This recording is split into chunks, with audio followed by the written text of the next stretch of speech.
Shalom teman-teman yang dikasihi Tuhan Yesus Kristus. Kakak senang sekali bisa menyapa kalian semua melalui ibadah online pada hari ini. Bagaimana kabar kalian semuanya?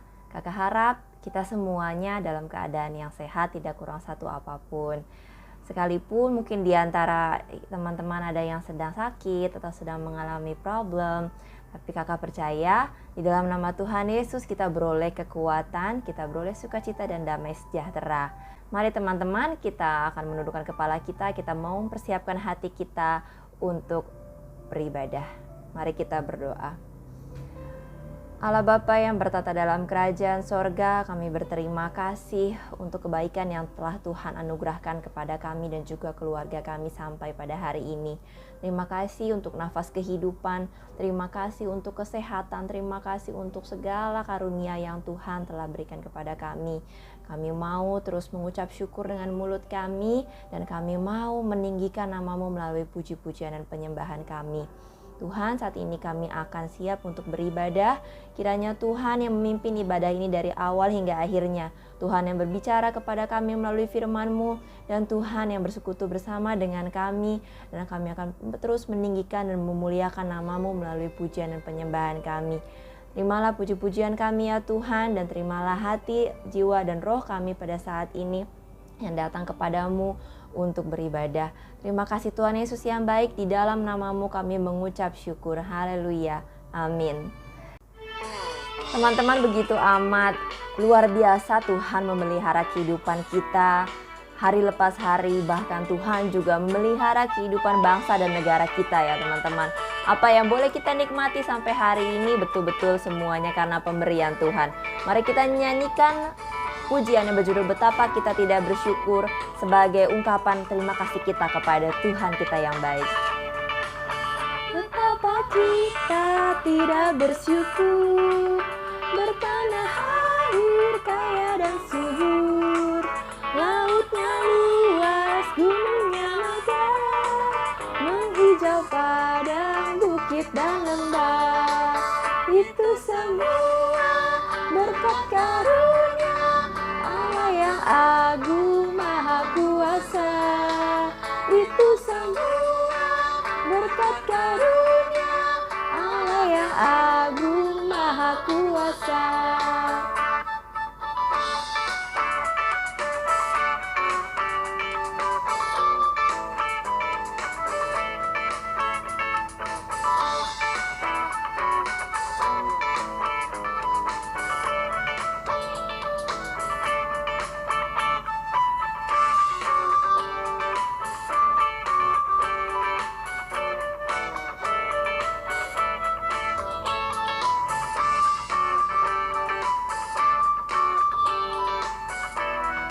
Katakan alangkah indah pagi mereka.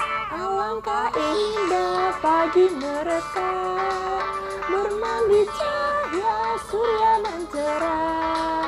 Di tingkat kicau burung tak henti, bunga pun bangkit harum berseri. Bumi yang hijau langitnya terang, berpadu dalam warna cemerlang.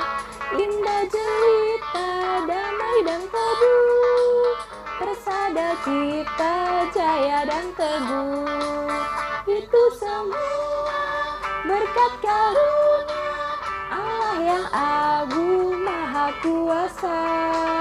Itu semua berkat karunia Allah yang agung maha kuasa. Itu semua berkat karunia Allah yang agung maha kuasa. Itu semua berkat karunia Allah yang agung maha kuasa. Itu semua berkat karunia Allah yang agung maha kuasa. Itu semua berkat karunia Allah yang agung maha kuasa. Allah yang agung maha kuasa. Allah yang agung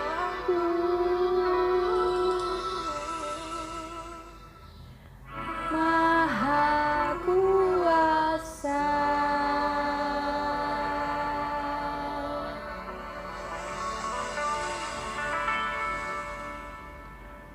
Puji Tuhan, puji nama Tuhan Yesus, Allah Bapa kita di sorga yang menjadikan semua yang ada di bumi ini begitu amat indah. Ciptaannya tiada pernah sia-sia dan semua hasil karyanya begitu indah sehingga manusia dapat menikmati dan memanfaatkannya setiap waktu.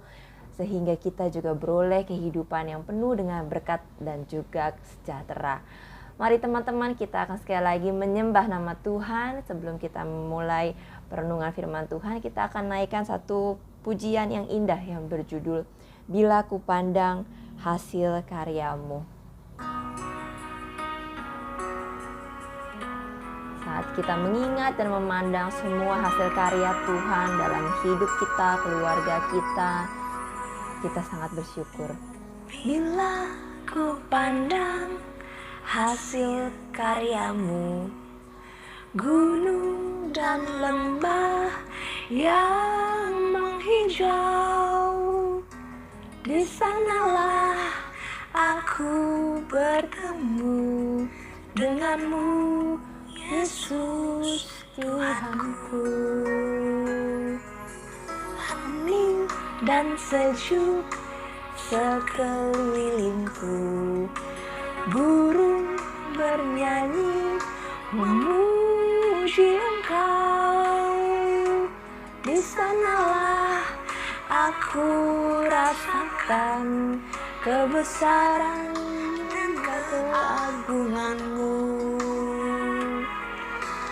Damai sejahteraku seperti sungai yang tidak pernah kering. Glory, haleluya.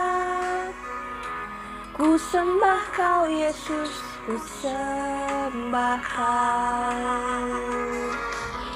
Damai sejahteraku seperti sungai yang tidak pernah kering. Glory, haleluya. Ku sembah Kau Yesus, ku sembah Kau.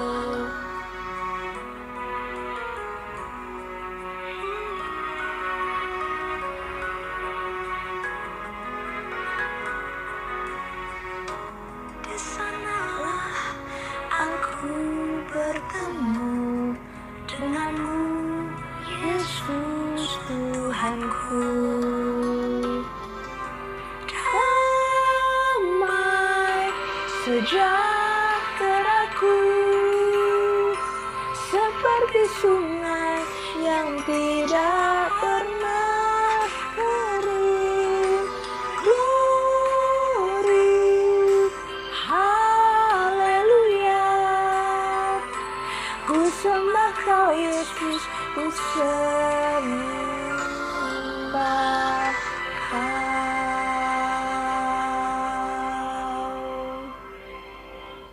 Allah Bapa yang bertata dalam kerajaan sorga, sungguh kami menyembah dan memuliakan Engkau jika kami memandang dan mengingat semua hasil karya-Mu, ciptaan-Mu yang Kau hadirkan di dunia ini. Tuhan, lihatlah hati kami siap untuk menerima firman-Mu. Kami mau untuk belajar dan diubahkan oleh firman-Mu. Dan Tuhan, biarlah Engkau yang menyampaikan kebenaran firman-Mu, menyampaikan kehendak-Mu kepada kami melalui bahasa-bahasa yang sederhana, sehingga kami mengerti teguran dan juga ajaran-Mu bagi kami. Jadilah kami anak-anak-Mu ya Tuhan, yang membutuhkan bimbingan daripada Tuhan. Terima kasih Tuhan, kami siap untuk mendengarkan firman-Mu. Biarlah waktu ini Tuhan yang beracara dan Tuhan yang memimpin hati, jiwa, dan roh kami. Di dalam nama Tuhan Yesus Kristus kami berdoa dan berserah. Amin. Teman-teman yang dikasih Tuhan Yesus, beberapa waktu yang lalu kita sudah belajar dari kisah yang amat berharga di kitab Kejadian, yaitu kisah mengenai kakak dan adik, yaitu Kain dan Habel. Nah teman-teman, hari ini kita juga masih akan belajar dari kisah Kain dan Habel. Ya, jadi ada banyak hal yang dapat kita pelajari dari kisah Kain dan Habel ini ya. Untuk sekilas kita akan kembali membaca mengenai kisah Kain dan Habel ya teman-teman di Kejadian pasal yang keempat ayat 1 dan 16. Kakak akan bacakan, kita akan baca sama-sama ya. Kain dan Habel, Kejadian pasal 4 ayat 1 sampai 16. Kemudian manusia itu bersetubuh dengan Hawa istrinya dan mengandunglah perempuan itu lalu melahirkan Kain. Maka kata perempuan itu, aku telah mendapat seorang anak laki-laki dengan pertolongan Tuhan. Selanjutnya dilahirkannya lah Habel, adik Kain, dan Habel menjadi gembala kambing domba. Kain menjadi petani. Setelah beberapa waktu lamanya, maka Kain mempersembahkan sebagian dari hasil tanah itu kepada Tuhan sebagai korban persembahan. Habel juga mempersembahkan korban persembahan dari anak sulung kambing dombanya, yakni lemak-lemaknya. Maka Tuhan mengindahkan Habel dan korban persembahannya itu, tetapi Kain dan korban persembahannya tidak diindahkannya. Lalu hati Kain menjadi sangat panas dan mukanya muram. Firman Tuhan kepada Kain, mengapa hatimu panas dan mukamu muram? Apakah mukamu tidak akan berseri jika engkau berbuat baik? Tetapi jika engkau tidak berbuat baik, dosa sudah mengintip di depan pintu. Ia sangat menggoda engkau, tetapi engkau harus berkuasa atasnya. Kata Kain kepada Habel adiknya, marilah kita pergi ke padang. Ketika mereka berada di padang, tiba-tiba Kain memukul Habel adiknya itu, lalu membunuh dia. Firman Tuhan kepada Kain, di mana Habel adikmu itu? Jawabnya, aku tidak tahu, apakah aku penjaga adikku? Firman-Nya, apakah yang telah kau perbuat ini? Darah adikmu itu berteriak kepadaku dari tanah. Maka sekarang terkutuklah engkau, terbuanglah jauh dari tanah yang mengangakkan mulutnya untuk menerima darah adikmu itu dari tanganmu. Apabila engkau mengusahakan tanah itu, maka tanah itu tidak akan memberikan hasil sepenuhnya lagi kepadamu. Engkau menjadi seorang pelarian dan pengembara di bumi. Kata Kain kepada Tuhan, hukumanku itu lebih besar daripada apa yang dapat kutanggung. Engkau menghalau aku sekarang dari tanah ini dan aku akan tersembunyi dari hadapanmu, seorang pelarian dan pengembara di bumi. Maka barang siapa yang akan bertemu dengan aku, tentulah akan membunuh aku. Firman Tuhan kepadanya, sekali-kali tidak. Barang siapa yang membunuh Kain akan dibalaskan kepadanya 7 kali lipat. Kemudian Tuhan menaruh tanda pada Kain supaya ia jangan dibunuh oleh barang siapapun yang bertemu dengan dia. Lalu Kain pergi dari hadapan Tuhan dan ia menetap di tanah Nod di sebelah timur Eden. Demikianlah pembacaan firman Tuhan pada hari ini teman-teman. Jadi apa yang terjadi antara Kain dan Habel ini suatu masalah yang sebenarnya juga hampir setiap hari kita alami ya teman-teman. Apa yang dialami oleh Kain adalah sikap iri hati. Iri hatinya yang mengundang dia untuk melakukan dosa sehingga ia membunuh adiknya sendiri Habel. Teman-teman tahu ya istilah kebutuhan dan juga keinginan. Teman-teman sudah mengenal belum apa sih perbedaan antara kebutuhan dan keinginan? Sepertinya kok mirip ya, membutuhkan, menginginkan, rasanya itu istilah yang sama. Artinya pun sepertinya sama. Teman-teman, selama hidup manusia itu punya kebutuhan. Menurut Abraham Maslow yang mencetuskan mengenai teori hierarki atau tingkatan kebutuhan manusia, ada 5 tingkatan kebutuhan yang seluruh manusia perlu untuk penuhi semasa hidupnya. Dan sudah menjadi natur atau panggilan alam kita ya, alam bawah sadar manusia untuk mencari segala cara untuk memenuhi kebutuhan manusia. Nah, semakin manusia itu merasa belum mencapai tingkat pemenuhan dari kebutuhan tertentu, maka insting atau nalurinya akan terus termotivasi nih teman-teman untuk mencapai pemenuhan kebutuhan itu. Nah, dalam teori tingkatan kebutuhan oleh Abraham Maslow, di 2 tingkatan pertama yaitu kebutuhan fisiologis seperti makan, istirahat, minum, dan tingkatan yang kedua rasa aman, dapat dikatakan bahwa manusia jika tidak memenuhi kebutuhan tersebut maka akan kesulitan untuk menjalani hari-harinya. Jadi tanpa pemenuhan kebutuhan itu dia tidak dapat melangsungkan kehidupannya dengan baik.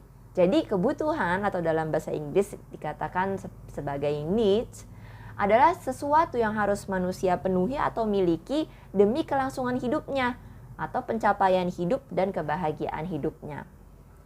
Ada lagi yang disebut dengan keinginan ya teman-teman. Keinginan dalam bahasa Inggris istilahkan dengan wants. Ya, want. dinilai beda tipis dengan kebutuhan ya, seperti kakak bilang tadi. Padahal motivasi yang melandasi dua hal ini sangat berbeda antara kebutuhan dan keinginan. Lain halnya ya teman-teman dengan kebutuhan, bahwa kebutuhan tadi mendorong manusia untuk memiliki sesuatu demi kelangsungan hidupnya. Nah, kalau keinginan itu adalah sebuah hasrat ya, desire atau wish. Ya, sebuah hasrat akan sesuatu, untuk memiliki sesuatu. Nah, keinginan itu berbicara tentang sesuatu yang mungkin kita miliki. Artinya kalau ada ya bagus, tapi kalau nggak ada ya juga nggak apa-apa, tidak mengganggu kelangsungan hidup kita. Nah, kan tetapi hampir tidak mungkin ya manusia tidak memiliki keinginan di samping kebutuhan-kebutuhan dasarnya. Misalnya nih ya teman-teman, udah kenyang tapi masih pengen ngemil ya. Kenyang itu kan artinya karena lapar, kebutuhan dasar ya, itu kebutuhan untuk makan. Lalu kemudian masih pengen ngemil, ngemil itu adalah keinginannya. Jadi sebenarnya kalau ngemil enak sih, tapi kalau nggak ngemil juga nggak apa-apa ya, itu hanya sebatas keinginan. Atau contoh lain, kita sudah punya 5 pasang sepatu, tapi kita masih ingin membeli yang baru atau yang warnanya tidak pernah kita punya, itu hanya sebatas keinginan. Jadi teman-teman, sebenarnya keinginan itu salah nggak sih? Kalau contoh tadi kesana kayaknya ngemil dan beli sepatu baru itu negatif ya. Nah, keinginan manusia itu sebenarnya punya dua sisi. Jadi keinginan hati itu bisa menjadi sahabat, tapi bisa juga sekaligus menjadi musuh kita. Nah, keinginan itu kapan sih bisa dinilai baik? Keinginan yang dinilai baik adalah yang bermanfaat dan jika itu mengarahkan kita kepada hal yang juga baik dan benar. Selain itu, keinginannya pun dipenuhi dengan cara yang tepat dan benar.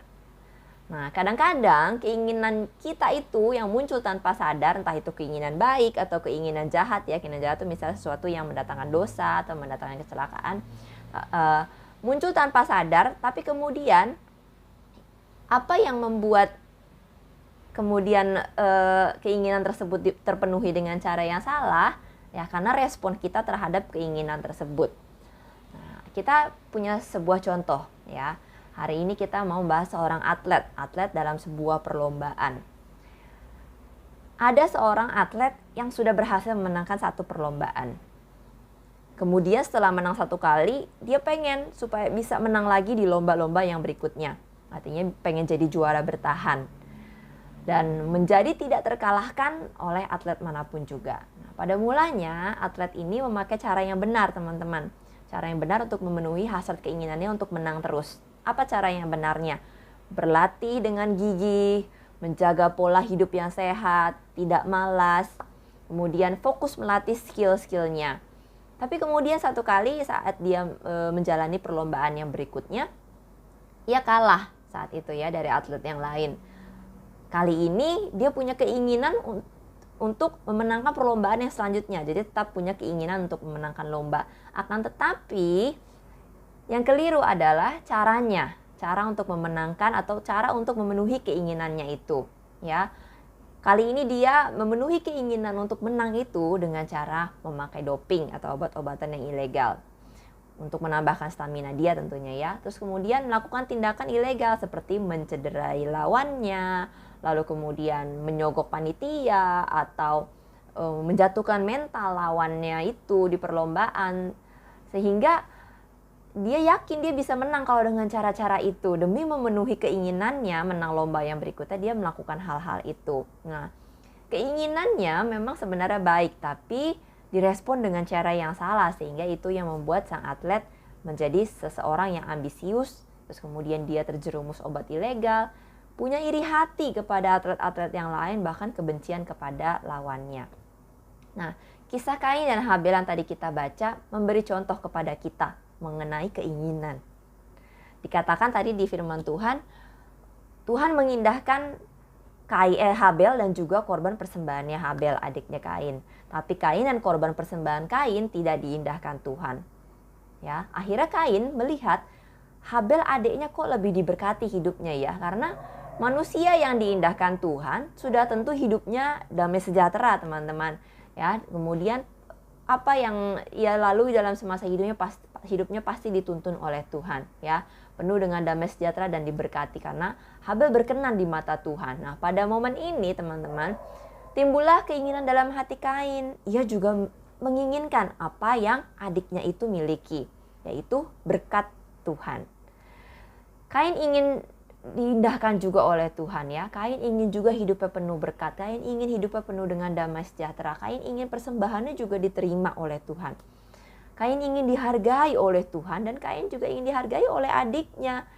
Ya, adiknya kok menerima berkat yang lebih luar biasa daripada dia. Padahal Kain kan seorang kakak, lebih tua dan harusnya ia lebih pantas untuk memiliki apa yang lebih daripada yang adiknya miliki. Nah, keinginan Kain sebenarnya untuk menikmati berkat Tuhan itu baik. Kita semua sama-sama punya keinginan untuk menikmati berkat Tuhan.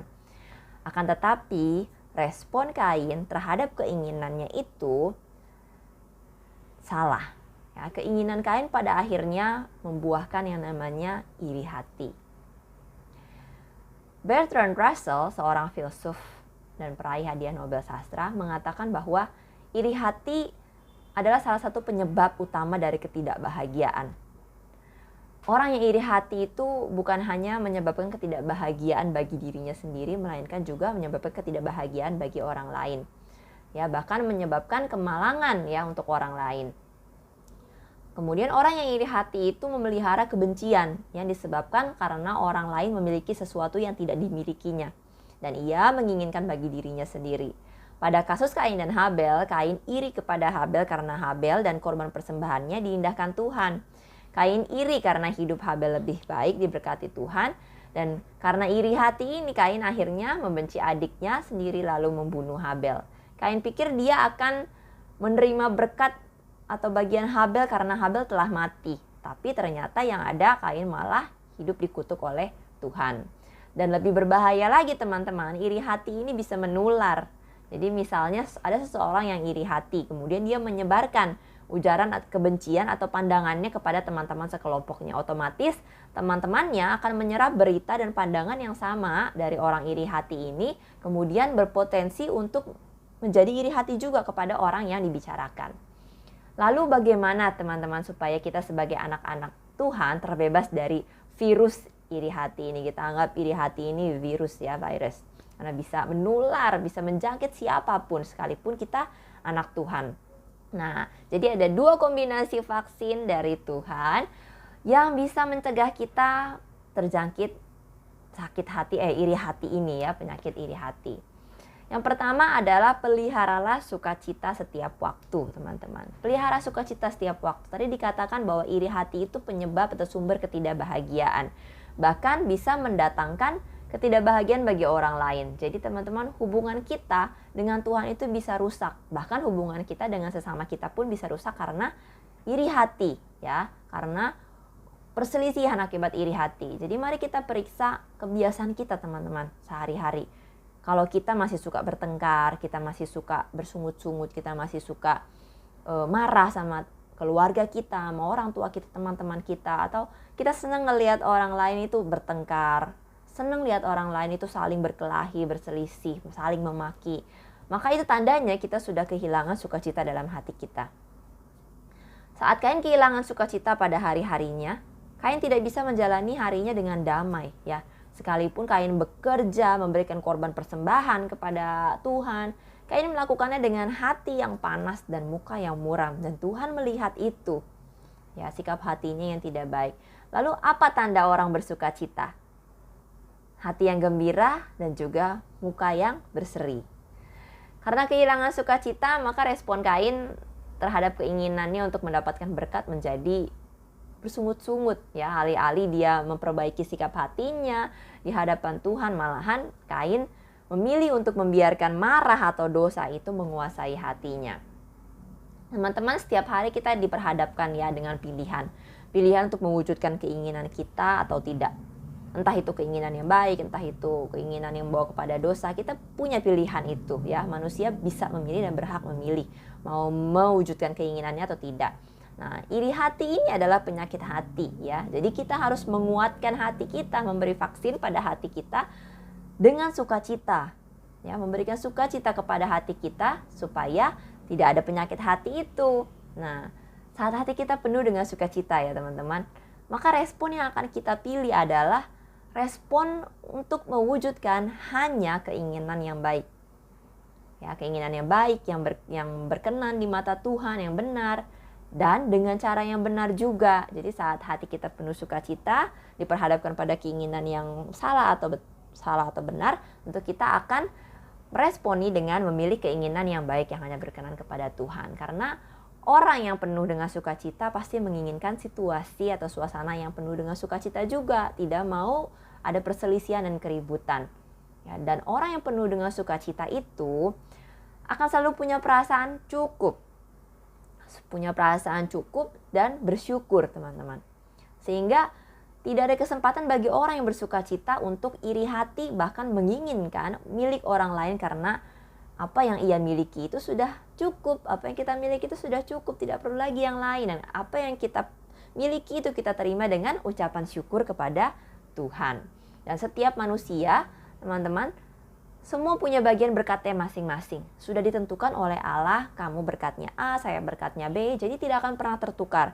Jadi teman-teman tidak perlu menginginkan apa yang orang lain miliki karena kita semua punya berkatnya masing-masing. Tapi Tuhan ingin kita untuk mengerjakan bagian kita juga dengan benar dan sungguh-sungguh. Dan kita belajar untuk bersukacita dengan apa yang sudah Tuhan berikan kepada kita.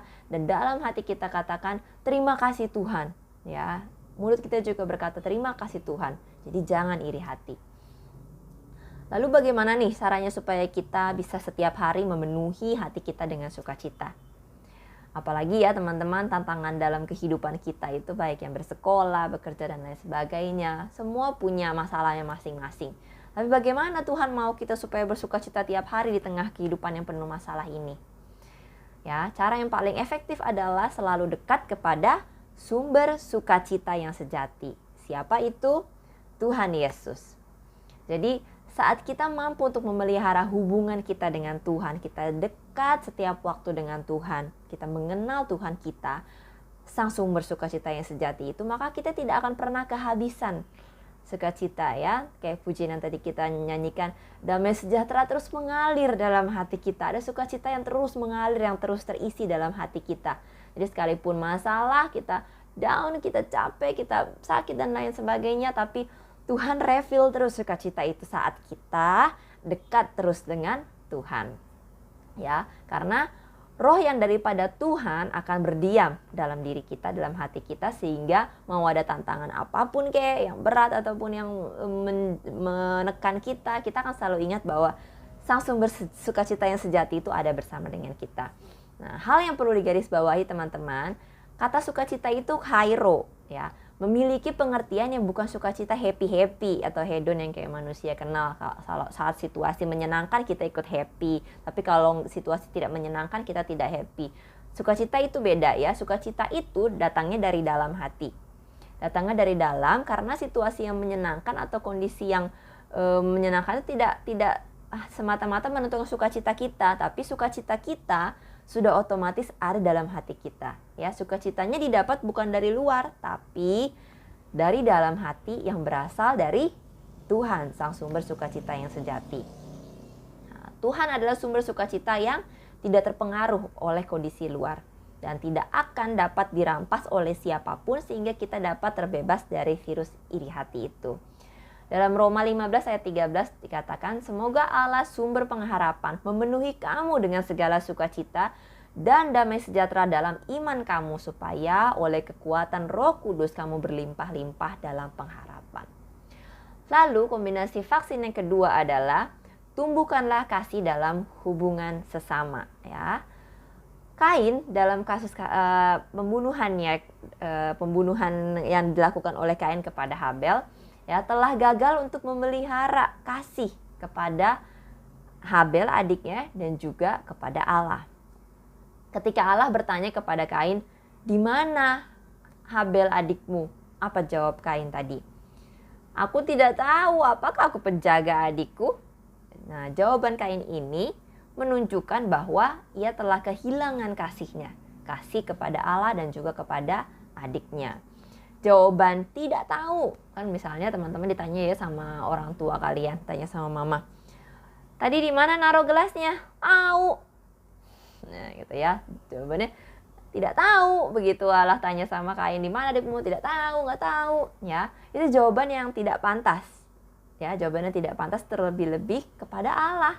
Yang padahal Allah ini Allah yang maha tahu. Dia nggak perlu bertanya sebenarnya kepada Kain di mana adiknya, dia tahu. Tapi jawaban Kain, saking dia sudah kehilangan kasih itu, bahkan kepada Allah pun nyautnya gitu ya, tidak tahu.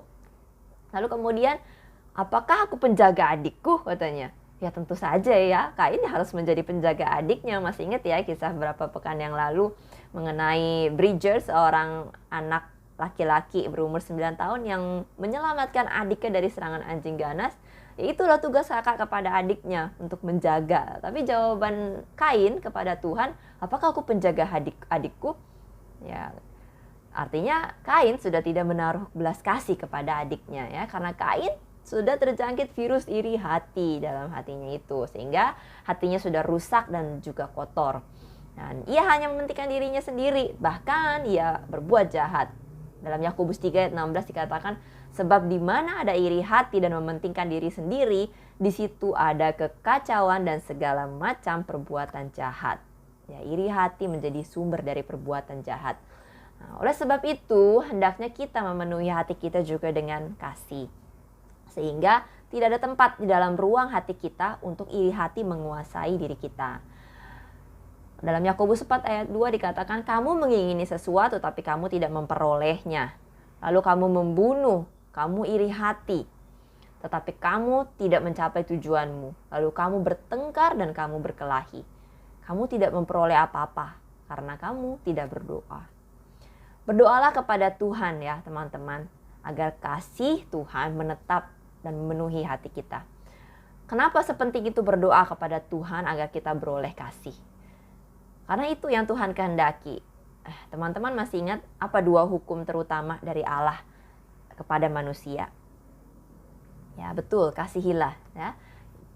Dikatakan dalam Matius 22 ayat 38-39, jawab Yesus kepadanya, kasihilah Tuhan Allahmu dengan segenap hatimu dan dengan segenap jiwamu dan dengan segenap akal budimu.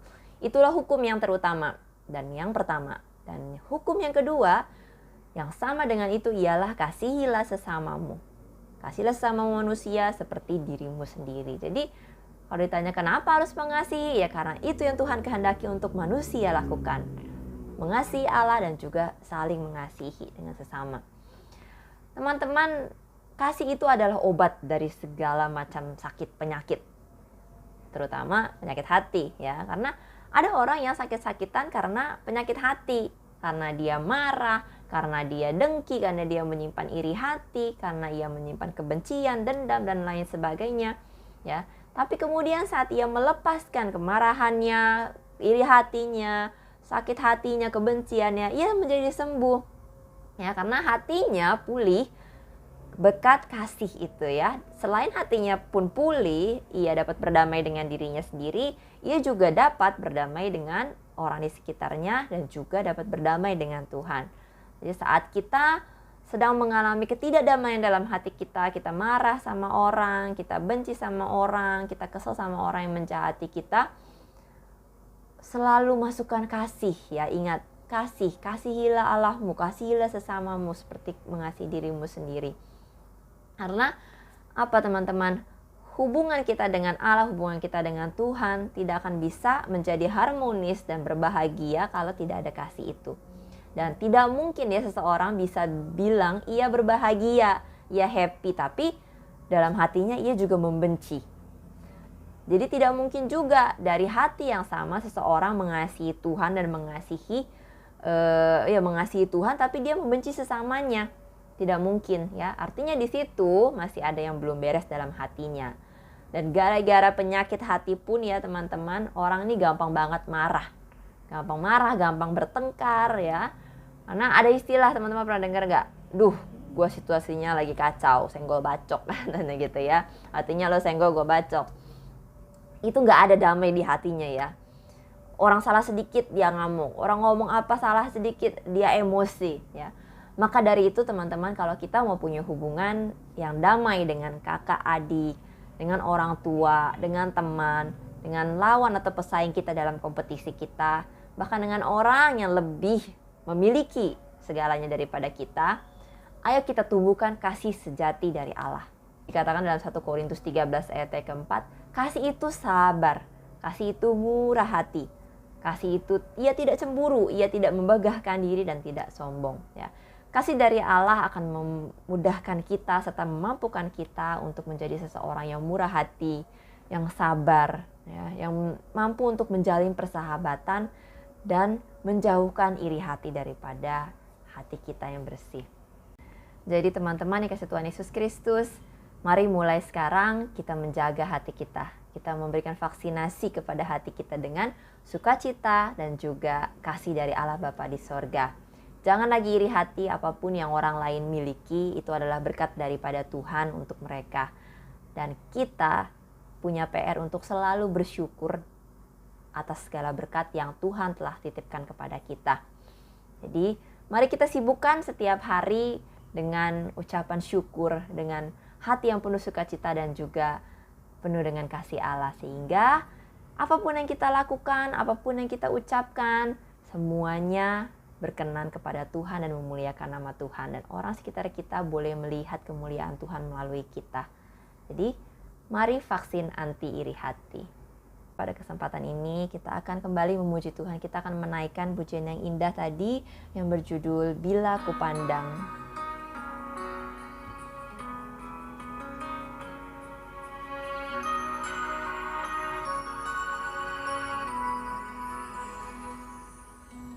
Bila ku pandang hasil karyamu, gunung dan lembah yang menghijau, di sanalah aku bertemu denganmu, Yesus Tuhanku.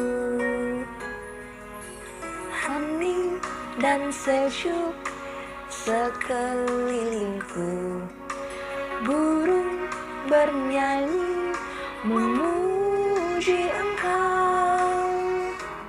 Di sanalah aku rasakan kebesaran dan keagungan-Mu. Damai sejahteraku seperti sungai yang tidak pernah kering. Glory, haleluya. Ku sembah Kau Yesus, ku sembah Kau. Damai sejahteraku seperti sungai yang tidak pernah kering. Glory, haleluya. Ku sembah Kau Yesus, ku sembah Kau.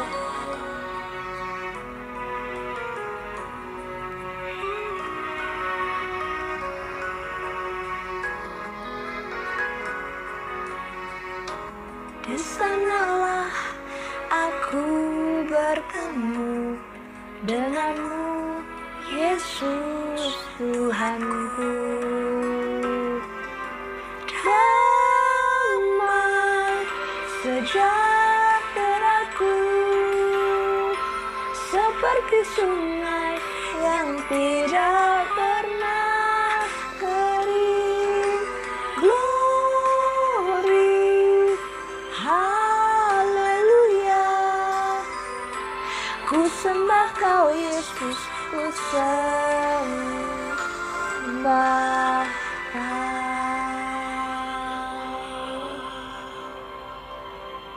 Mari teman-teman kita bersatu dalam doa. Allah Bapa yang bertata dalam kerajaan sorga, kami bersyukur pada hari ini Engkau telah mengajari kami untuk tidak menjadi anak-anak Tuhan yang penuh dengan iri hati. Ampuni kami jika dalam hari-hari kami sebelumnya Kami masih sering iri hati kepada orang di sekitar kami. Kami menginginkan apa yang mereka miliki untuk kami miliki, dan bahkan kami juga mungkin melakukan perbuatan yang salah atau dosa sehingga kami jauh daripada Tuhan dan kami beroleh hari-hari yang buruk karena keiri hatian kami. Tuhan Yesus, tolong jadikan kami anak-anak yang penuh dengan sukacita dan kasih. Kami tahu kami terbatas dalam hal sukacita dan kasih, namun kami punya Allah yang luar biasa. Ada Tuhan Yesus yang terus berada dalam hati kami, memenuhi hati kami dengan sukacita dan juga kasih daripadamu yang tidak pernah berkesudahan. Kami mau juga mengucap syukur untuk segala berkat anugerah yang Tuhan berikan dalam kehidupan kami, sehingga kami dapat menikmati hidup kami dengan baik. Untuk semua berkat yang Tuhan telah berikan kepada keluarga kami melalui pekerjaan orang tua kami, untuk semua kemampuan yang boleh kami miliki saat ini, dan untuk masa-masa depan kami yang indah yang telah Tuhan rancangkan, kami mengucap syukur. Kami mau setiap hari belajar berkata berterima kasih kepada Tuhan, sehingga kami tidak punya kesempatan lagi untuk iri hati kepada orang-orang lain. Terima kasih Tuhan Yesus, Engkau telah memimpin juga ibadah ini dari awal hingga akhir, dan kami akan menutup ibadah ini dengan ucapan syukur karena Tuhan senantiasa menyertai kami. Dan terima kasih Tuhan Yesus, kami dapat menikmati hari yang indah karena Tuhan, semua karena kemurahan hati Tuhan saja. Kami akan tutup ibadah kami dan doa kami ini dengan doa yang Tuhan ajarkan kepada kami, doa Bapa kami. Bapa kami yang ada di sorga, dikuduskanlah namamu. Datanglah kerajaan-Mu, jadilah kehendak-Mu di bumi seperti di sorga. Berikanlah kami pada hari ini makanan kami yang secukupnya, dan ampunilah kami akan kesalahan kami, seperti kami juga mengampuni orang-orang yang bersalah kepada kami. Dan janganlah membawa kami ke dalam pencobaan, tetapi lepaskanlah kami daripada yang jahat. Karena Engkaulah yang mempunyai kerajaan dan kuasa dan kemuliaan sampai selama-lamanya. Amin. Puji Tuhan ya teman-teman. Kakak berharap teman-teman semuanya mulai saat ini penuh dengan sukacita dan kasih dari Allah. Tidak menjadi anak-anak yang iri hati dan terus bertekun dalam Tuhan, mengerjakan hal yang baik dan benar yang berkenan di mata Tuhan. Tetap semangat untuk studi dan apapun yang teman-teman lakukan dalam kegiatan teman-teman sehari-hari. Kita akan berjumpa lagi di waktu yang mendatang. Tuhan Yesus memberkati. Sampai jumpa.